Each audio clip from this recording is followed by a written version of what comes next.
IC engine मधला पहिले धडा आहे आपला आयसी इंजिन. त्यामध्ये आपण पॉवर सायकल हा टॉपिक बघतो, बरोबर आहे. Power cycle. तर पॉवर सायकल मध्ये आपण बघितलं होतं की पॉवर सायकलचे वेरियस टाइप्स आहेत. ठीक आहे. तर त्या टाइप्स मध्ये पहिलं जे सायकल बघितलं होतं आपण आयडियल सायकल. ठीक आहे. तर आयडियल सायकल मध्ये आपण त्या ठिकाणी कॅरनॉट सायकल जे असेल, ठीक आहे, तर कॅरनॉट सायकलचा त्या ठिकाणी डिटेल स्टडी आपण केलं होतं, बरोबर आहे. तर कॅरनॉट सायकलची जी काही एफिशियन्सी असते त्या एफिशियन्सी विल बी मॅक्सिमम. ठीक आहे. तर ती एफिशियन्सीचा फॉर्म्युला आपण त्या ठिकाणी फाइंड आउट केला होता. दॅट एफिशियन्सी फॉर्म्युला काय होता, आपण त्या ठिकाणी source temperature minus spring temperature, source temperature minus spring temperature upon त्या ठिकाणी काय होतं तुमचं T1 minus T3 upon T3, बरोबर आहे. तर हा जो काही फॉर्म्युला त्या ठिकाणी T1 जो काही सोर्स टेम्परेचर, बरोबर आहे, असा आपण त्या ठिकाणी एफिशियन्सीचा फॉर्म्युला फाइंड आउट केला होता. प्लस सोर्स टेम्परेचर काय होता त्या ठिकाणी T1 minus T3 upon T1. तर त्यामध्ये जे काही तुमच्या दोन प्रोसेस होत्या त्या ठिकाणी रिव्हर्सिबल ॲडियाबॅटिक प्रोसेस होत्या. जे काही पीव्ही आणि टीएस डायग्रामची स्टडी केला आपण त्या ठिकाणी दोन डायग्राम मध्ये जे काही दोन प्रोसेस होत होत्या त्या होत्या तुमच्या रिव्हर्सिबल ॲडियाबॅटिक प्रोसेस. ठीक आहे. आणि दुसरा दोन होत्या त्या ठिकाणी आयसेंट्रोपिक प्रोसेस होत्या, बरोबर आहे. तर या ठिकाणी आपल्याला आजच्या लेक्चरला जो काही टॉपिक तुमचा सेकंड जी काही सायकल होती that means your auto cycle. ठीक आहे.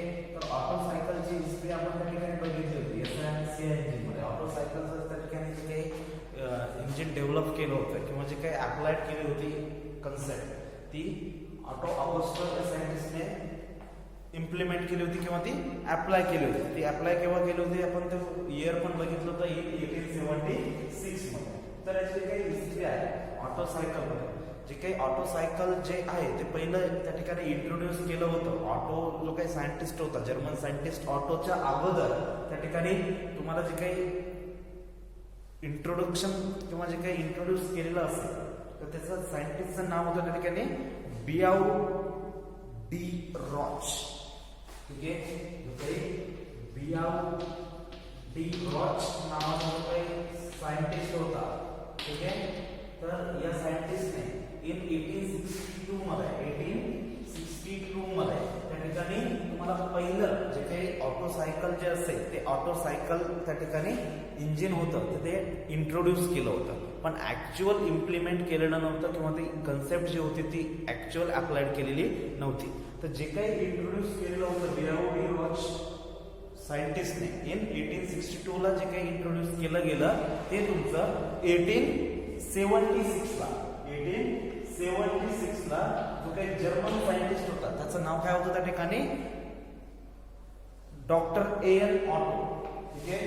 तर डॉक्टर एन ऑटो या त्या सायंटिस्टचं नाव त्याचं पूर्ण नाव आपण बघितलं होतं ऑगस्ट निकोलस ऑटो. ठीक आहे.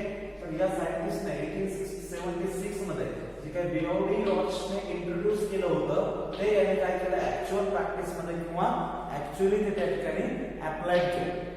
आयसी इंजिन मध्ये ते ऍक्च्युअली त्या ठिकाणी अप्लाइड केलं. कशावरती अप्लाइड केलं होतं त्या ठिकाणी पेट्रोल किंवा जे काही गॅसोलाईन जे काही फ्युएल असेल ते ऍज अ फ्युएल म्हणून यूज करून तुमचं ते आयसी इंजिन मध्ये ते यूज केलं गेलं. म्हणून त्या ठिकाणी ऑटोने अप्लाइड केलं किंवा इम्प्लिमेंट केलं म्हणून ऑटोच्या नावावरून त्याला काय म्हणतो आपण त्या ठिकाणी ऑटो इंजिन किंवा ऑटो सायकल. ठीक आहे. पण ते खरं ऍक्च्युअल त्यांचे काही इंट्रोड्यूस केलं होतं ते कुणी केलं होतं बियाऊ डी रॉच या सायंटिस्टने. हा सायंटिस्ट डॉक्टर एन ऑटो हा जर्मन सायंटिस्ट होता आणि त्या जर्मन सायंटिस्टने 1876 मध्ये त्या ठिकाणी ती जी काही कन्सेप्ट असेल ती ऍक्च्युअल अप्लाइड केली. ठीक आहे. आणि जे काही वर्क जे काही ऑटो सायकल असेल किंवा ते that auto engine works as an IC engine मध्ये जे काही फ्युएल यूज केलं गेलं त्या ठिकाणी पेट्रोल किंवा तुमचं गॅसोलाईन जे काही इंजिन होतं त्या ठिकाणी गॅसोलाईन फ्युएल त्या ठिकाणी यूज केलं गेलं. ठीक आहे.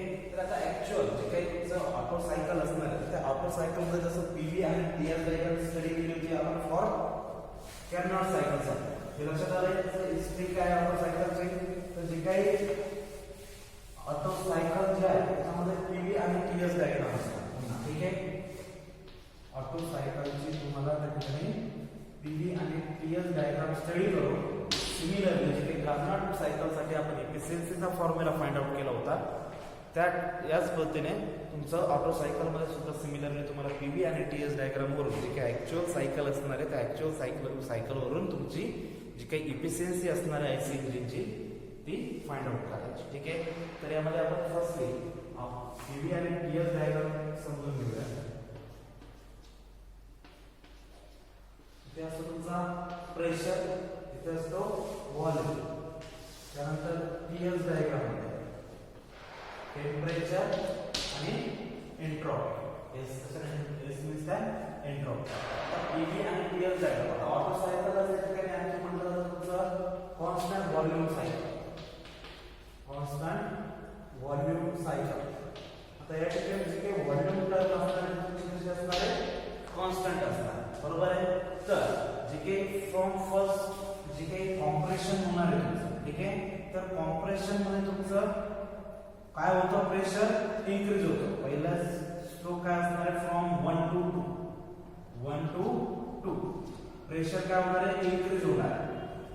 ठीक आहे. तर ही जी काही असणार आहे प्रोसेस असणार आहे तुमची reversible adiabatic process. Reversible adiabatic process. Reversible adiabatic प्रोसेसला आपण त्या ठिकाणी म्हणू शकतो आयसेंट्रोपिक प्रोसेस. ठीक आहे. आयसेंट्रोपिक प्रोसेस. त्यानंतर जी काही 1 to 2 प्रोसेस होणार आहे त्या 1 to 2 प्रोसेस मध्ये कुठल्याही प्रकारची हीट ऍडिशन केली जाणार नाही. तिथे काय होणार आहे फक्त तुमचं कॉम्प्रेशन होणार. जे काही फ्लुइड असणार त्याचं कॉम्प्रेशन होणार. त्यानंतर व्हॉल्यूम कॉन्स्टंट प्रोसेस. बरोबर आहे. तर जे काही 2 to 3 प्रोसेस होणार आहे ती काय होणार आहे ऍट कॉन्स्टंट व्हॉल्यूम. कॉन्स्टंट व्हॉल्यूमला 2 to 3 प्रोसेस जे असणार आहे तिथं तुमचं ओनली हीट ऍडिशन होईल. ठीक आहे. या ठिकाणी काय होईल 2 to 3 प्रोसेसचा हीट ऍडिशन. त्यानंतर 3 to 4 जी प्रोसेस असेल तर 3 to 4 प्रोसेसला तुमचं होणार आहे एक्सपान्शन. Reversible adiabatic expansion. ठीक आहे. रिव्हर्सिबल ॲडियाबॅटिक एक्सपान्शन मध्ये कुठल्याही प्रकारची हीट ट्रान्सफर होणार नाही. मग एक्सपान्शन होते म्हटल्यावर ऑब्वियसली तुमचा जो काही प्रेशर होणार आहे एक्सपान्शन मध्ये तुमचा डिक्रीज होणार आहे. त्यानंतर 3 to 4 मध्ये तुमचं रिव्हर्सिबल ॲडियाबॅटिक एक्सपान्शन किंवा आयसेंट्रोपिक एक्सपान्शन आणि 4 to 1 ला पुन्हा तुमचा व्हॉल्यूम ऍट कॉन्स्टंट व्हॉल्यूमला काय होणार आहे हीट रिजेक्ट होणार. इथे काय होणार आहे हीट ऍडिशन होणार आहे आणि इथे हीट रिजेक्ट होणार. त्यानंतर 1 to 2 आणि 3 to 4 प्रोसेस जे असणार आहे तुमची कुठली प्रोसेस त्याला काय म्हणतो आपण रिव्हर्सिबल ॲडियाबॅटिक प्रोसेस किंवा आयसेंट्रोपिक प्रोसेस. आता रिव्हर्सिबल ॲडियाबॅटिक प्रोसेसचं इक्वेशन काय त्या ठिकाणी PV raise to gamma is equal to C. ठीक आहे. तर जो काही इकडे जो काही 1 to 2 ला नुसता काय होणार तुमचा व्हॉल्यूम कॉम्प्रेस होणार. ठीक आहे. तर जो काही ऍक्च्युअल व्हॉल्यूम जो असणार आहे तुमचा या ठिकाणी याला काय म्हणतो आपण प्रोसेस 1 to 2 ला जो काही कॉम्प्रेस केला जाईल व्हॉल्यूम तो व्हॉल्यूम काय असतो तुमचा स्वेप्ट व्हॉल्यूम म्हणतो आपण. बरोबर आहे. आणि रिमेनिंग जो काय असेल इकडे उरलेला तुमचा सिलेंडर इनटू जो काही कंबशन चेंबर असेल तिथे काय असतं तुमचा त्या ठिकाणी क्लिअरन्स व्हॉल्यूम म्हणतो. बरोबर आहे. याला म्हणता येईल क्लिअरन्स व्हॉल्यूम. तर इनिशियल स्टेजचा जो काही व्हॉल्यूम असणार तुमचा त्या ठिकाणी Vs + Vc हा काय असेल तुमचा व्हॉल्यूम बिफोर कॉम्प्रेशन किंवा आफ्टर कॉम्प्रेशन जो काय म्हणतो तुम्ही दॅट व्हॉल्यूम. ठीक आहे. Vs + Vc volume before compression. ठीक आहे. आणि कॉम्प्रेशन नंतरचा व्हॉल्यूम काय असणार त्याला म्हणतो आपण Vc क्लिअरन्स व्हॉल्यूम. ठीक आहे. हे लक्षात आली पीव्ही डायग्राम. दोन त्या ठिकाणी तुमच्या ॲडियाबॅटिक कॉम्प्रेशन प्रोसेस असतं. एक कॉम्प्रेशन असेल आणि एक ॲडियाबॅटिक एक्सपान्शन प्रोसेस असतं. रिव्हर्सिबल ॲडियाबॅटिक आणि एक्सपान्शन. आणि ह्या दोन कॉन्स्टंट व्हॉल्यूम. इथे काय म्हणता येईल तुम्हाला व्हॉल्यूम इज कॉन्स्टंट. सिमिलरली जे काही टीएस डायग्राम मध्ये काय होणार तुमचा हीट ट्रान्सफर आपल्याला त्या ठिकाणी दाखवायची कशी होते. ठीक आहे. तर इथे टीएस डायग्राम मध्ये जे काही 1 to 2 प्रोसेस होणार आहे त्या 1 to 2 प्रोसेस मध्ये टेम्परेचर काय होणार तुमचं राईज होणार. टेम्परेचर राईज होणार 1 to 2 प्रोसेस. बरोबर आहे. 1 to 2 कॉम्प्रेशन होणार म्हणजे त्या ठिकाणी तुमचं हीट ऍडिशन होणार आहे, बरोबर आहे. पण ऍक्च्युअल हीट जी सप्लाइड होणार त्या ठिकाणी होणार नाही फ्रॉम 1 to 2 मध्ये, ठीक आहे. पण temperature from state 1 to state 2 ला चेंज होईल. त्यानंतर 2 to 3 ला काय होईल तुमचं ऍक्च्युअल हीट ऍडिशन होईल. त्याला म्हणतो किंवा हीट सप्लाय होईल. QA किंवा QES म्हणता येईल हीट सप्लाय, बरोबर आहे. त्यानंतर 2 to 3 ला हीट सप्लाय, 3 to 4 ला वन्स अगेन काय होईल त्या ठिकाणी तुमचं कॉम्प्रेशन होईल. तर इंटरनल जास्त काय चेंज होत चालते, बरोबर आहे. इथे काय होईल एक्सपान्शन, की 3 to 4, ठीक आहे. आणि पुन्हा 4 to 1 ला काय होणार त्याची हीट रिजेक्शन, ठीक आहे. एवढ्या गोष्टी समजल्या तुम्हाला. तर 4 to 1 ला तुमचा जो काही व्हॉल्यूम आहे त्या ठिकाणी 4 to 1 ला व्हॉल्यूम चेंज होतो काय नाही, तिथे काय असतं व्हॉल्यूम कॉन्स्टंट. त्यानंतर 3 to 3 ला सुद्धा काय असेल तुमचा व्हॉल्यूम या ठिकाणी कॉन्स्टंट असेल, बरोबर आहे. पीव्ही आणि टीएस डायग्राम समजा सर्वांना. ही काय तुमची PV diagram, pressure volume diagram. ही काय temperature entropy diagram for Otto cycle, ठीक आहे. फिगर 1 आणि 2 तुमच्या लक्षात आला असेल. आता फिगर 1 आणि 2 बघितले आपण, एक पीएस आणि दुसरी एक पीव्ही डायग्राम आणि एक टीएस डायग्राम. आता याच्यावरून आपल्याला त्या ठिकाणी ऑटो सायकलची जी काही तुमची इफिशियन्सी असेल ती फाइंड आउट करायची, ठीक आहे. तर त्यामध्ये फर्स्ट ऑफ ऑल जे काही तुमचं फ्युएल यूज करणारे आपण ते सांगितलंय ऑटो सायकल मध्ये एकतर पेट्रोल असेल किंवा गॅसोलाईन इंजिन असेल. त्यानंतर सांगितलंय जे काही ऑटो सायकल असेल it consist of 2 reversible adiabatic process. काय सांगितलं या ठिकाणी 2 रिव्हर्सिबल ॲडियाबॅटिक प्रोसेसेस, ठीक आहे. ती एक 2 रिव्हर्सिबल ॲडियाबॅटिक प्रोसेसेस कुठल्या असतील त्या 2 रिव्हर्सिबल ॲडियाबॅटिक प्रोसेस एक एक्सपान्शन असेल आणि एक कॉम्प्रेशन असेल. तर त्याला जे काही रिव्हर्सिबल ॲडियाबॅटिक प्रोसेस तिला काय म्हणतात आपण त्या ठिकाणी आयसेंट्रोपिक प्रोसेस. आयसेंट्रोपिक प्रोसेस एंट्रोपी कसं असणार या ठिकाणी तुमचं सेम असणार, ठीक आहे. त्यानंतर आता ऍक्च्युअल वर्किंग मध्ये फ्रॉम प्रोसेस 1 to 4. आता पहिली प्रोसेस आहे तुमची प्रोसेस 1 to 2. प्रोसेस 1 to 2 ला काय होईल this process is reversible adiabatic process, बरोबर आहे. इट इज किंवा तिला काय म्हणता येईल it is isentropic process. Reversible adiabatic process काय म्हणतो आपण आयसेंट्रोपिक प्रोसेस. आता जी काही आयसेंट्रोपिक प्रोसेस असणार तुमची फ्रॉम 1 to 2 काय होतंय there is no heat transfer during this process. काय it is isentropic compression process. 1 to 2 काय होणार तुमचं कॉम्प्रेशन होणार आहे. पण कसं होणार आहे आयसेंट्रोपिक कॉम्प्रेशन.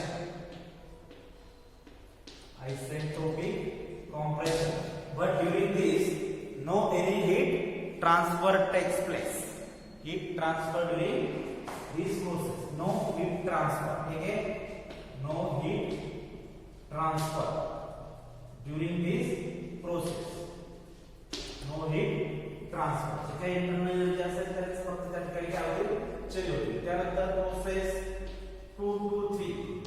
प्रोसेस 2 to 3 ला काय होणार आहे त्या ठिकाणी तुमची these are constant volume process. 2 to 3 इथे डायग्राम मध्ये दिसतंय तुम्हाला. व्हॉल्यूम कसा आहे तुमचा कॉन्स्टंट, फक्त काय होतं प्रेशर चेंज होतं. Constant volume process.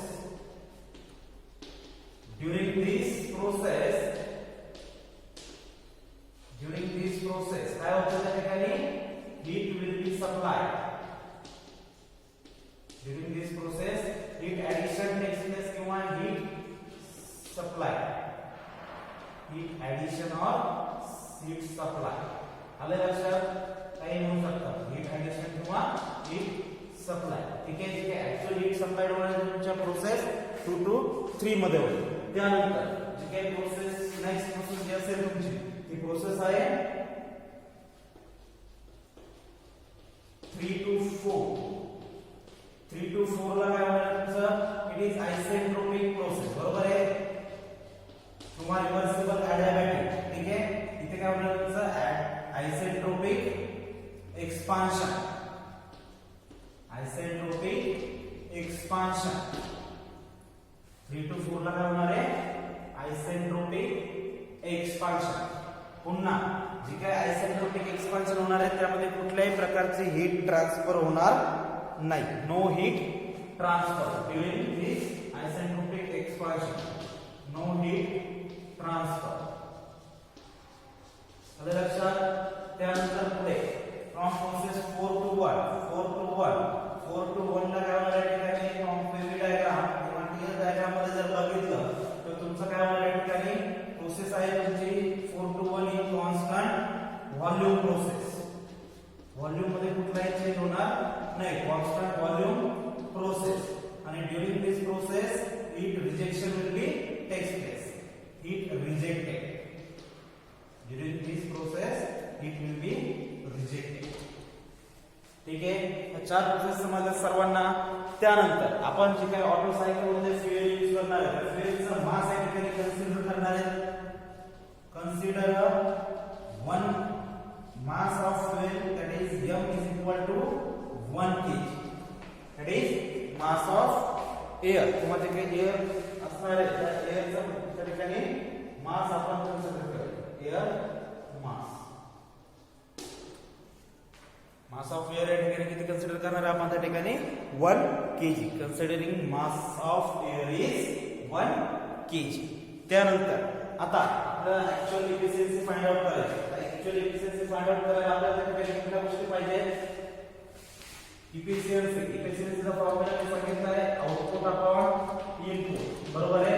तर आउटपुट अपॉन इनपुटला इथे आपण आउटपुट काय जर जे काही नेट वर्क डन होणार आहे that net work done means your produce होणार आहे. That net work done produce means your output. इनपुटला जर काय केलं तुम्ही हीट ऍडिशन करणार आहे या ठिकाणी. बरोबर आहे. That heat addition means your input. Net work done upon heat supply किंवा त्याला म्हणतात हीट ऍडिशन. Heat supply. बरोबर आहे. या दोन टर्म तुम्हाला त्या ठिकाणी माहित पाहिजे इफिशियन्सी फाइंड आउट करायची. तर फर्स्टली या ठिकाणी जर प्रोसेस बघितलं तुम्ही तर आपली ऍक्च्युअल हीट ट्रान्सफर आणि ऍक्च्युअल किंवा हीट सप्लाय होणार आहे आणि हीट रिजेक्ट होणार आहे. फ्रॉम प्रोसेस 2 to 3 ला ओन्ली काय होणार त्या ठिकाणी हीट सप्लाय होणार आहे. बरोबर आहे. तर जे काही 2 to 3 प्रोसेस असणार आहे तर त्या 2 to 3 प्रोसेस मध्ये जे काही हीट सप्लायड होणार आहे तर ते हीट सप्लाय किती असेल त्या ठिकाणी हे रफ केलं चालेल दुसऱ्या साईडचं. ठीक आहे. हे समजलं असेल सर्वांना. प्रोसेस कुठल्या होतात कुठल्या प्रोसेस मध्ये हीट ऍडिशन होते आणि कुठल्या प्रोसेस मध्ये हीट रिजेक्ट होते.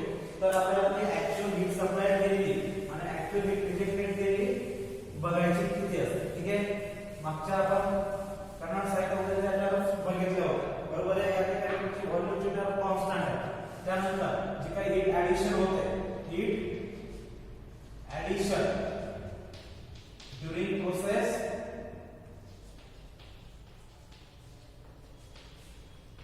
2 to 3. ठीक है.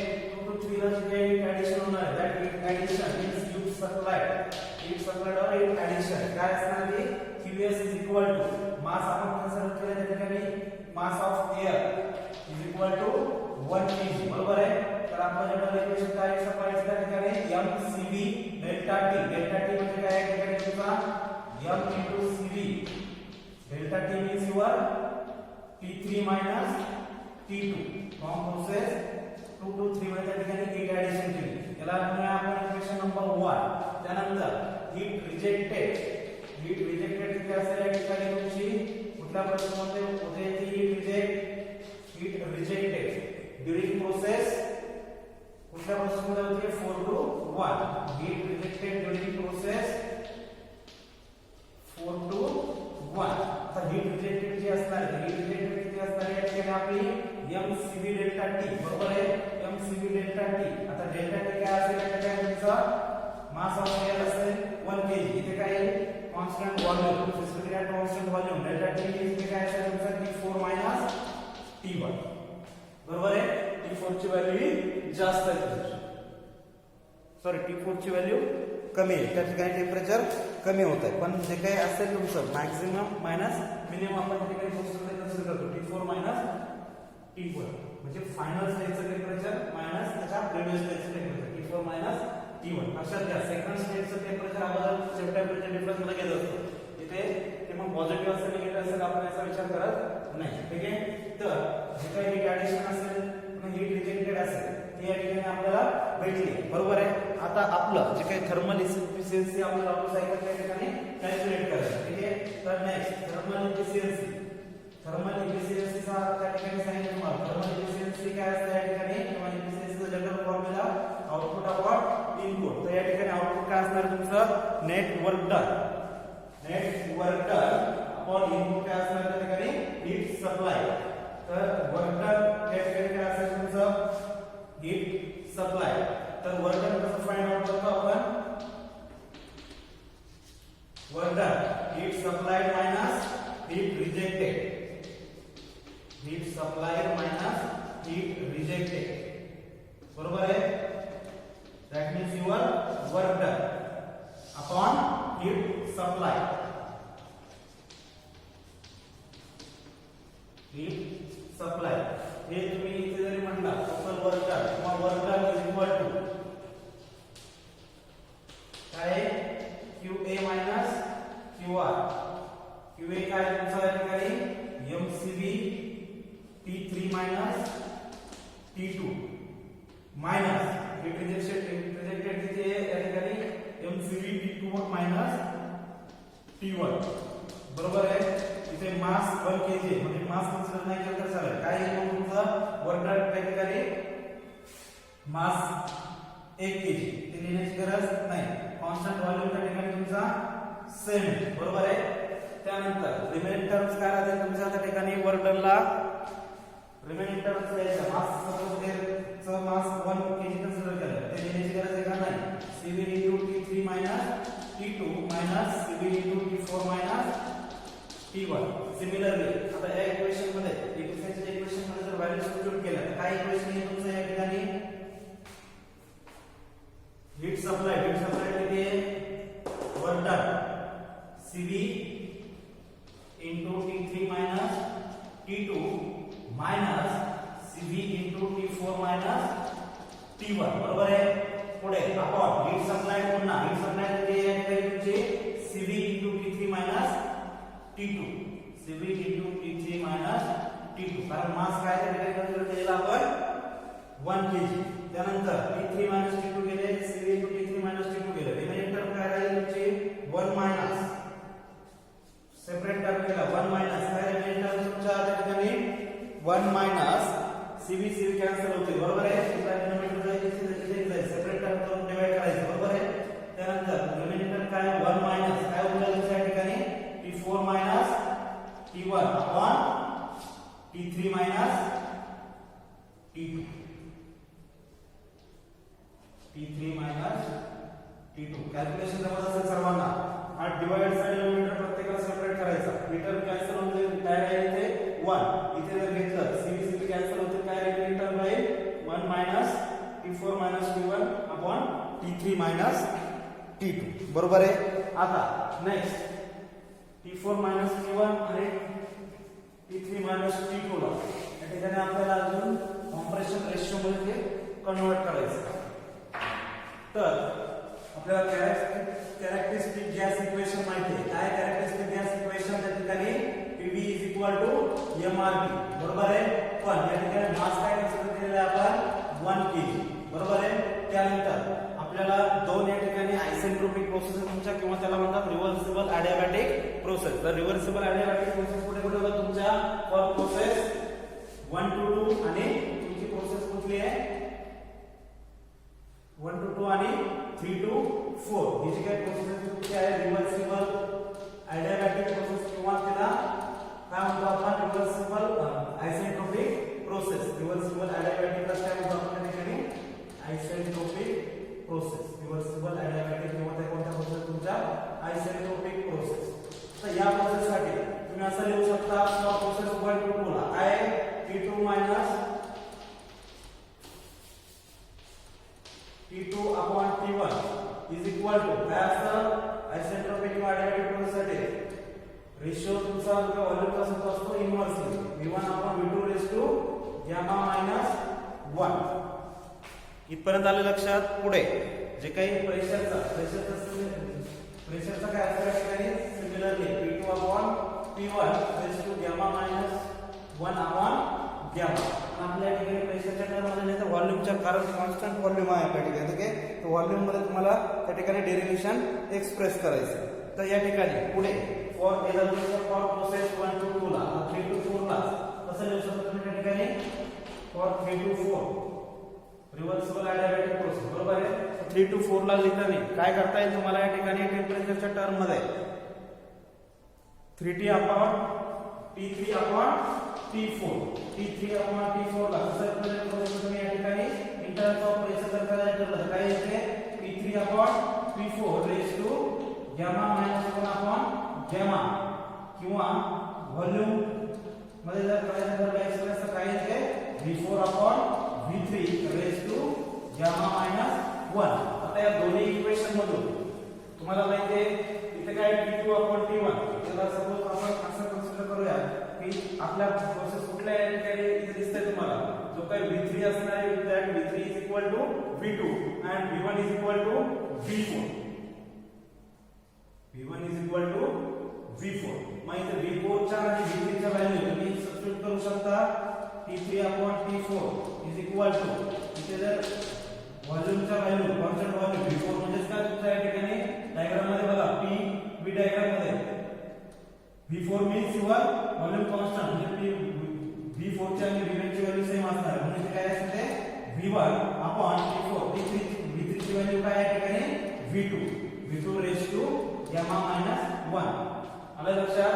हा तर तुमचं जे काही व्हॉल्यूम कॉन्स्टंट व्हॉल्यूम प्रोसेस आहे म्हणून. ठीक आहे, तो व्हॉल्यूमच्या व्हॅल्यू काय असते त्या ठिकाणी सेम असते.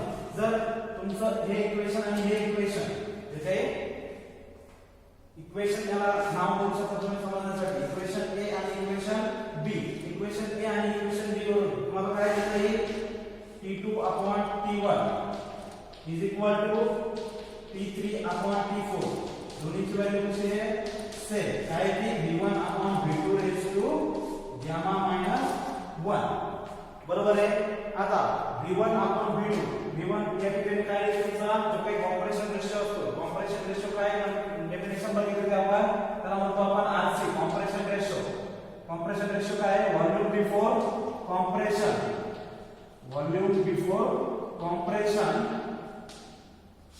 To the volume after compression. आता व्हॉल्यूम बिफोर कॉम्प्रेशन ची व्हॅल्यू या ठिकाणी काय येईल व्हॉल्यूम बिफोर कॉम्प्रेशन काय तुमचा swept volume plus swept volume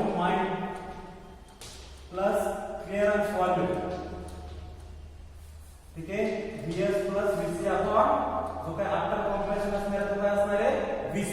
आता Vs प्लस Vc या ठिकाणी काय आहे तुमची V1 आणि इथे काय तुमचा clearance volume means your V2 exact value. ठीक आहे, मग V1 आपण V2 काय आहे तुमचा कॉम्प्रेशन रेशो. मग या इक्वेशन वरून V1 आपण V2 असं म्हणू शकतो तुम्ही T2 upon T1 is equal to T3 upon T4 is equal to याला काय म्हणते V1 upon V2 म्हणजे काय तुमचा कॉम्प्रेशन रेशो त्याला लागतो RC ratio two gamma minus 1.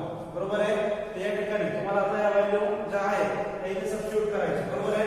तर या इक्वेशन वरून काय येते तुम्हाला सेपरेट जर लिहिलं तुम्ही काय T2 upon T1 is equal to RC ratio two gamma minus 1. बरोबर आहे. तर याच्यावरून काय म्हणू शकता T2 is equal to T1 into RC raised to gamma minus 1. ठीक है, RC means क्या होता है compression ratio. Similarly for this equation काय T3 upon T4 raised is equal to RC raised to gamma minus 1. बरोबर है. gamma क्या तुमचा adiabatic index. बरोबर है.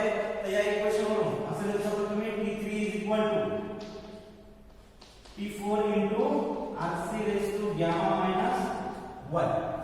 बरोबर आहे. आता इथे जे काही डिनोमिनेटर T3 आणि T2 आहे त्या ठिकाणी आपल्याला या व्हॅल्यू सबस्टिट्यूट करायच्या T2 आणि T3 ची व्हॅल्यू. ठीक आहे, तर याचा व्हॅल्यू सबस्टिट्यूट करताना जर आता स्पेस नाहीये तर हे इकडचं अबव इक्वेशन जे आहे आपलं ते रफ करू.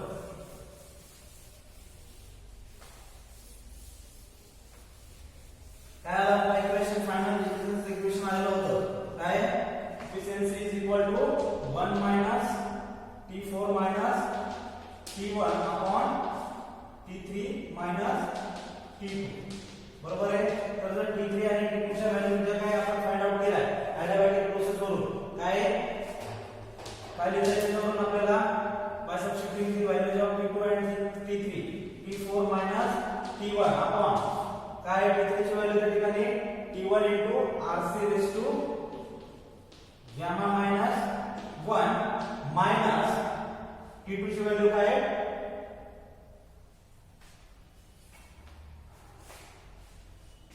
T3 minus T2 बरोबर आहे.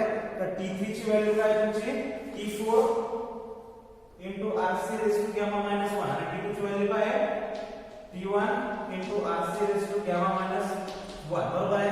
या ठिकाणी कॉम्प्रेशन रेशो तुमचा कॉन्स्टंट आहे तो कॉमन घेतला आपण काय आउटसाइडला दिलेला common factor RC raised to gamma minus 1 into T4 काय बोलला त्याने जर हा RC raised to gamma minus 1 जर बाहेर काढला आपण कॉन्स्टंट तर इथे काय बोलला तुमचा T4 minus T1 बरोबर आहे. तर या ठिकाणी काय होईल T4 minus 1 T4 minus 1 cancel होईल. इथे काय होईल remaining terms efficiency is equal to 1 minus 1 upon RC raised to gamma minus 1 अरे लक्षात आहे तुमचा फायनल फॉर्म्युला. इथे RC ची व्हॅल्यू काय आहे तुमची RC is a compression ratio which is equals to V1 upon V2 volume before compression to the volume after compression आले लक्षात. तर या ठिकाणी जी काही तुमची ऑटो सायकलची इफिशियन्सी असेल that auto cycle efficiency depends on your compression ratio. ठीक आहे. The efficiency of an auto cycle depends only on the दुसरी टर्म दिसते का तुम्हाला त्या ठिकाणी जी काही त्याची इफिशियन्सी असणार ऑटो सायकलची depends only on the work compression ratio and that efficiency can be increased the compression ratio will be increased. ठीक आहे. ती केव्हा इन्क्रीज करू शकतो आपण ज्या वेळेला तुमचा कॉम्प्रेशन रेशो इन्क्रीज होईल त्यावेळेला तुमची ऑटोमॅटिकली इफिशियन्सीची व्हॅल्यू ही इन्क्रीज झालेली असेल. ठीक आहे. आणि जे काही ऍक्च्युअल इंजिन असेल दॅट ऍक्च्युअल इंजिन मध्ये जे काही कॉम्प्रेशनचे जे काही ऍक्च्युअल इंजिन आयसी इंजिन असेल that IC engine works on your auto cycle वरती जर ते त्या ठिकाणी वर्क करत असेल तर त्या ठिकाणी तुमची कॉम्प्रेशन रेशोची व्हॅल्यू असते फ्रॉम 5 to 8 या ठिकाणी ती व्हॅल्यू होत असते. फॉर एसआय इंजिन साठी ऑटो सायकल मध्ये तुमची कॉम्प्रेशन रेशोची व्हॅल्यू ही 5 to 8 मध्ये व्हॅल्यू होत असते. ठीक आहे. लक्षात आलंय तुमचं. तर जी काही एफिशियन्सी